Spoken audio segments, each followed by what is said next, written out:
Good morning, it's Wednesday, December 17th, and this is Connecticut Today, CT Insider's daily audio briefing. Catch up on Connecticut. All news, no noise, in under 5 minutes. After a frigid start to the week, temperatures are expected to moderate today, with highs reaching the low to mid-40s under mostly sunny skies. We'll have the full weather update at the end of the briefing.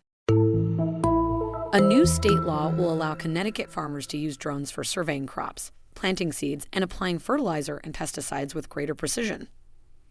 Supporters say this could help modernize farming, reduce costs, and limit environmental impact by targeting only problem areas. Farmers will need a special license from the Federal Aviation Administration and a state certificate to apply pesticides. The Agriculture Commissioner can set limits on chemical use and flight conditions. While drones offer benefits, high costs remain a barrier, with tariffs on Chinese-made drones pushing prices upwards of $100,000 for some models. The state's Farm Transition Grant program may help offset costs, and some businesses are already offering drone services to farmers who cannot afford their own equipment. The owner of the former Hartford Courant headquarters has reportedly accepted a bid on the building, with city officials saying it may be converted for medical use.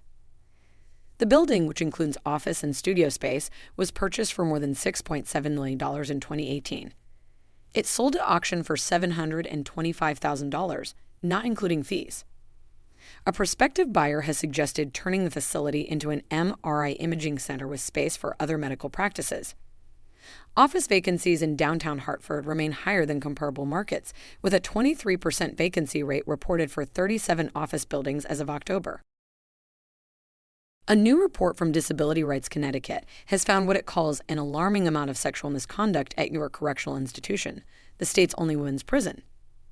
The investigation found that 9 guards were arrested or terminated for sexual abuse of inmates, and the Department of Correction was found to have violated federal laws and its own policies.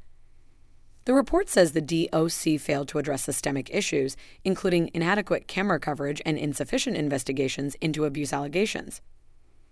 State officials, including members of the Judiciary Committee, say they are reviewing the findings and will consider legislative changes.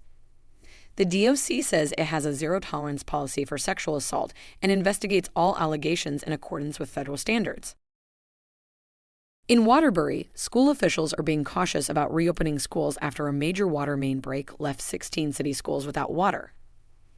Crews are working to restore service, but Superintendent Darren Schwartz says schools will only reopen once plumbing and sanitation are fully functional. The district serves about 20,000 meals a day and must ensure safe food preparation and hygiene before students return.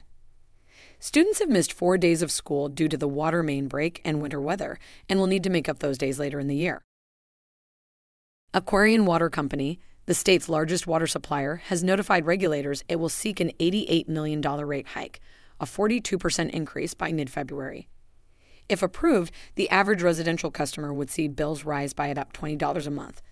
Aquarian says its rates have not increased since 2013 and that the increase is needed to cover the cost of providing safe and reliable service.